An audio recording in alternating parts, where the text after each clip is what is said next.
अस्सलाम वालेकुम नाज़रीन, मेरा नाम है उसामा राशिद और आप देख रहे हैं बी न्यूज़।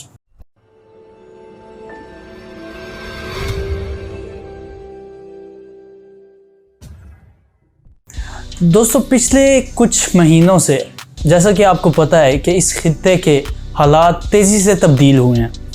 अफ़गानिस्तान के अंदर तालिबान की हुकूमत आ गई है, इंडिया वहाँ से निकल चुका है, अमेरिका वहाँ से निकल चुका है, रूस वहाँ पर अपना इन्फ्लुएंस बढ़ाता जा रहा है और पाकिस्तान का एक बहुत बड़ा प्लान है जो कि आज का हमारा टॉपिक है। आज का हमारा टॉपिक है Pakistan's biggest plan and India. हम देखेंगे कि पाकिस्तान का वो सबसे बड़ा प्लान क्या है कि जिसके थ्रू पाकिस्तान इस खित्ते के अंदर एक बड़े भाई की हैसियत बनाना चाहता है और इंडिया वहाँ पर क्या किरदार अदा कर रहा है, किस तरह रोड़े अटका रहा है पाकिस्तान की राह में और पाकिस्तान को किन किन मुश्किलात का सामना है और वो कैसे इन मुश्किलात को टैकल कर रहा है। सबसे पहले हम देखते हैं कि जब अफ़गानिस्तान के अंदर तालिबान की हुकूमत चेंज हुई तो वो कौन से पॉइंट्स थे कि जो पाकिस्तान के फेवर में जा रहे थे और वो कौन से पॉइंट्स थे जो अफ़गानिस्तान के फेवर में नहीं जाते थे। सबसे पहले हम देखते हैं कि पाकिस्तान के फेवर में क्या जा रहा था। नंबर 1, पाकिस्तान के हक़ में ये था कि तालिबान आ गए हैं जो कि प्रो पाकिस्तानी हैं। नंबर 2, पाकिस्तान वहाँ से अपनी एक्सेस दूसरे सेंट्रल एशियन ममालिक तक ले सकता है।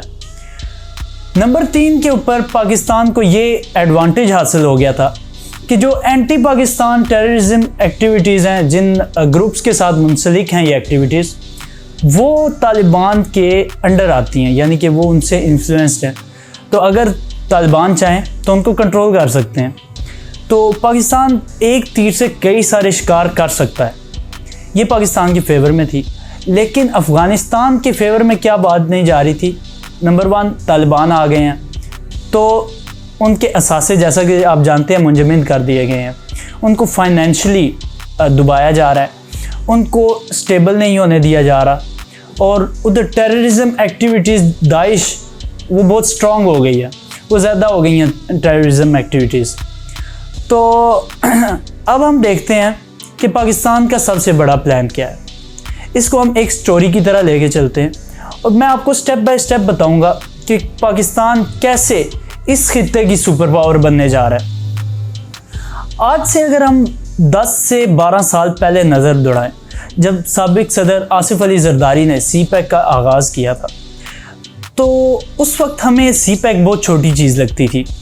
शायद वो हमारे लिए एक रास्ता था जो पाकिस्तान से गुज़रेगा और चाइना को मिलाएगा गर्म पानियों से। तो हमारे लिए तो ये एक रास्ता था, लेकिन इसके पीछे एक बहुत बड़ी गेम थी जो पाकिस्तान को यहाँ से यहाँ ले जाने में मदद करती थी।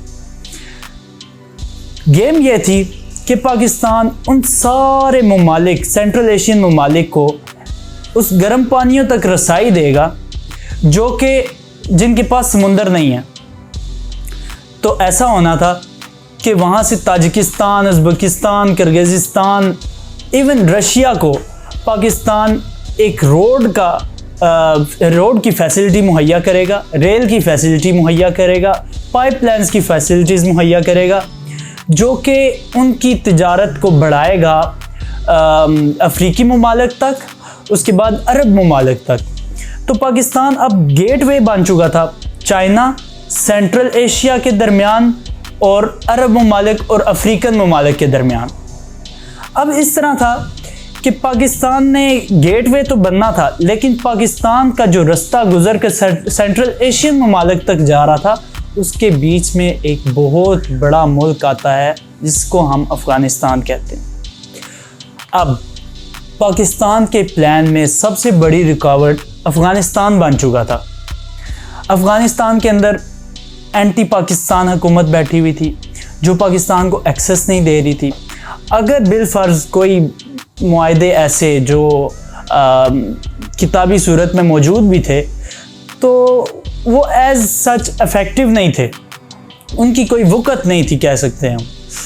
अगर एक्सेस मिल भी रही थी, जैसा कि हम जानते हैं कि ताजिकिस्तान से हमारे कई सारे मुआहदे हुए थे और कुछ हमारी रोड कनेक्टिविटी इंडिया और सेंट्रल एशियन ममालिक के साथ वो मुआहदे भी हुए थे, लेकिन ऐसी हुकूमत थी जो टेररिज्म को कंट्रोल नहीं कर पा रही थी, इसलिए ट्रेड होना बड़ा मुश्किल हो गया था।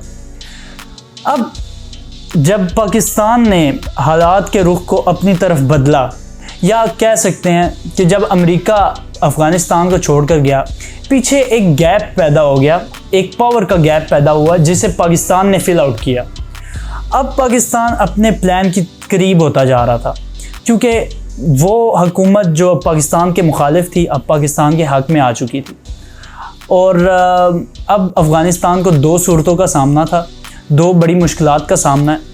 जो इकॉनमी उनकी है, नंबर 1 उनकी इकॉनमी जो बड़ी मुश्किल हालात से गुजर रही है, उनके सारे फंड्स रोक दिए गए हैं, उनकी 80% इकॉनमी जो है वो फ़ॉरेन एड पे चलती है, उनको वो आना बंद हो गई है तालिबान के होने की वजह से, और भी बड़े मुश्किलात का सामना उन्हें करना पड़ रहा है। दूसरी उनकी जो बहुत बड़ी मुश्किल थी वो थी टेररिज्म। तो टेररिज्म के ऊपर पाकिस्तान ने तालिबान को सपोर्ट करना शुरू किया, और लेकिन फिर भी वो उस तरह कंट्रोल नहीं हो पाई जिस तरह होनी चाहिए थी। दाइश के हमले बढ़ते गए, आपने सुना होगा पिछले दिनों उनके एयरपोर्ट पर हमला किया गया, उनकी मसाजिद में हमला किया गया, बहुत बड़े बड़े हमले हुए जिनमें कई लोगों ने अपनी जानों को गंवाया है। तो ये एक्टिविटीज़ थी। अब पाकिस्तान का प्लान के अंदर सबसे बड़ी रुकावट दो चीज़ें थी, अफ़गानिस्तान की फ़ाइनेंशियल कंडीशन, अफ़गानिस्तान की टेररिज्म को कंट्रोल करना। तो उसके लिए पाकिस्तान ने काम करना शुरू कर दिया। फ़ाइनेंशियल प्रॉब्लम को हल करने के लिए पाकिस्तान ने अजलास बुलाए, चाइना की इन्वेस्टमेंट को लेकर आया अफ़गानिस्तान के अंदर, और अब वो कोशिश कर रहा है कि बड़े ममालिक जो रशिया हो गया, अमेरिका हो गया, यूरोप हो गया, इनको कोशिश कर रहा है कि कन्विंस करे कि किसी तरीके से आप इनको तस्लीम तो करें।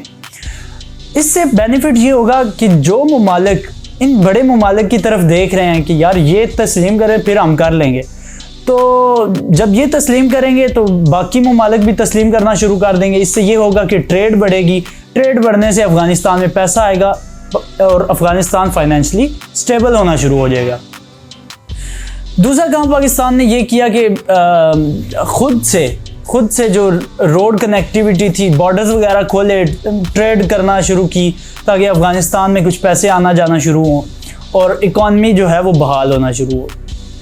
अच्छा, ये फाइनेंशियली स्टेबल करने के बाद पाकिस्तान ने जो उनकी एड रुकी हुई थी, या जो उनके पैसे थे जो 9 अरब डॉलर उनके बैंक्स में रोक लिए थे अमेरिका ने, उनके लिए बार बार पाकिस्तान ने आवाज़ उठाना शुरू की। उन्होंने कहा कि देखें, इस तरह फाइनेंशियल क्राइसिस आ सकता है अफ़गानिस्तान के अंदर, लोग गुर्बत की लकीर से नीचे ऑलरेडी जा चुके हैं, तबाही हो सकती है, इससे क्राइम रेट बढ़ सकता है, लोग चोरी डाके पे आ जाएंगे। तो आप ऐसा करें, इनके जो एसेट्स हैं वो बहाल करें ताकि अफ़गानिस्तान के अंदर कोई ह्यूमैनिटी क्राइसिस ना आए। तो उसके बाद पाकिस्तान ने टेररिज्म को कंट्रोल करने के लिए सबसे पहले उनको सपोर्ट करना शुरू किया, लेकिन उन पे साथ साथ थोड़ा थोड़ा दबाव भी बनाया कि बार बार ये रिपीट किया है अपने फ़ॉरेन ऑफिस के थ्रू कि आप किसी ना किसी तरीके से जो ऐसी टेररिज्म एक्टिविटीज़ हैं जो अफ़गानिस्तान को भी नुकसान पहुंचा रही हैं और पाकिस्तान को ख़ास तौर पे कबायली इलाकों के अंदर नुकसान पहुंचा रही हैं, उनको कंट्रोल करें। जितनी भी ये एक्टिविटीज़ हो रही हैं ये क्रॉस द बॉर्डर हो रही हैं, अफ़गानिस्तान के अंदर हो रही हैं, और इनको कंट्रोल किया जा सकता है तालिबान की तरफ से।